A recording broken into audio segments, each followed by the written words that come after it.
Hello everyone, welcome to another motovlog on my channel. My name is Marshall3498, and on today's motovlog is going to be motorcycle specific as usual.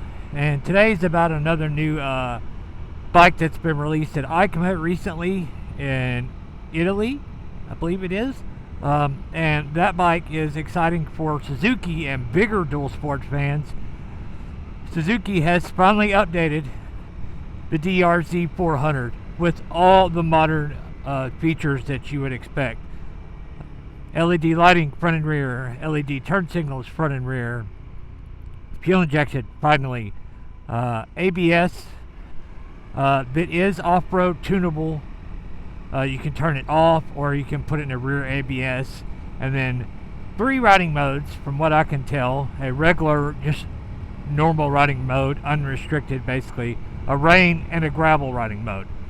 So I don't know about just the dash, if it's a TFT or not though. It may still be LCD, or maybe like a dash barred from the new DR or DE, sorry, 800, whatever it's called now. So all these letters are newer motorcycles. When they keep changing stuff, gets really hard to remember and very confusing.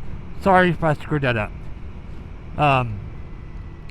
But those of you who are Suzuki fans know what I'm talking about. And another good thing about it, really, if you think about it, if you're not a fan of the Honda 300L, which is what I'm riding, but I'm riding the S, the short version, or lower seat height.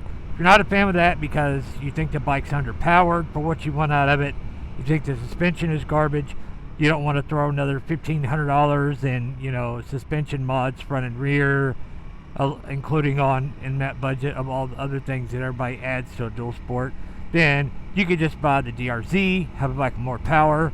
Supposedly, like the outgoing model, this is a 2025 model that probably will be in the US in the year 2025 is what I've been seeing. So you still do get adjustable suspension front and rear from what I can tell. And if you're one of the people that likes more off-road riding than on-road, the Suzuki is probably a better bike than the Honda, if I'm being honest. Especially if you're, if you grew up riding dirt bikes and you started on a bike like this and rode it for, say, a year and got your dirt legs under you, so to speak, or off-road legs underneath you, and then you wanted to move up to something else, but you didn't want something as heavy as like a DR650, then that would probably make a pretty, the next, logical jump for you. But I do feel like that that eventually Suzuki is going to have to upgrade the DR650 with the same kind of treatment. And I feel like if they did, they would have, they would have a kind of unique bike, because other than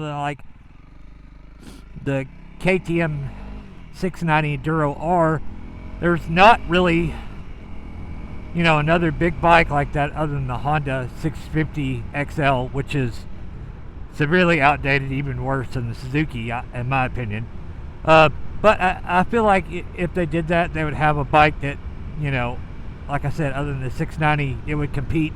That's another thing I'd like to happen. If Suzuki did that with that bike, I feel like the DR650 is probably going to get the same treatment. Maybe not this year, but maybe next.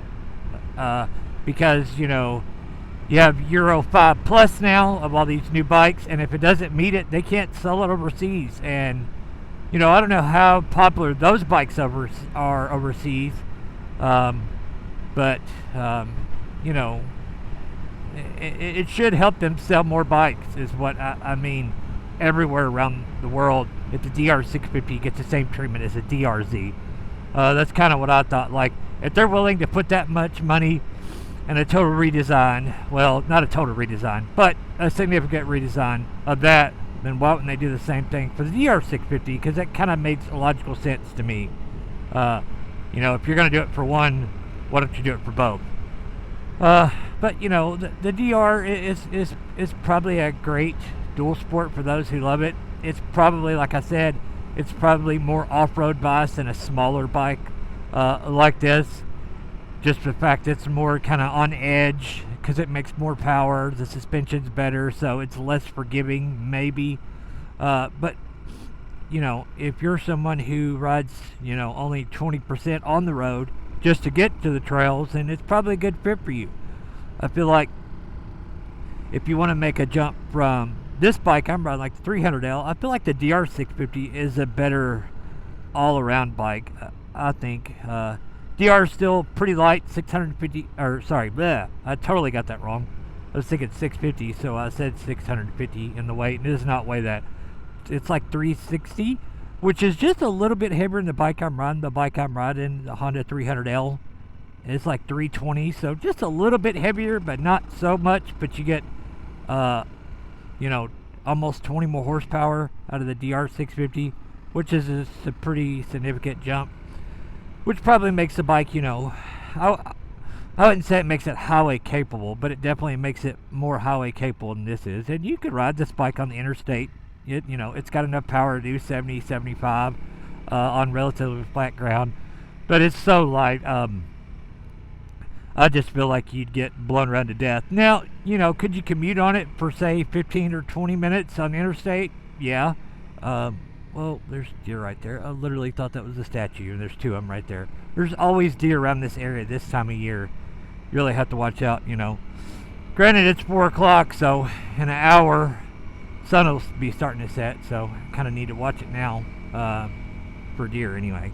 Anyways, sorry, get off topic. But, you know, I feel like there's a lot of good, there's just keeps becoming more and more adventure bike choices and dual sport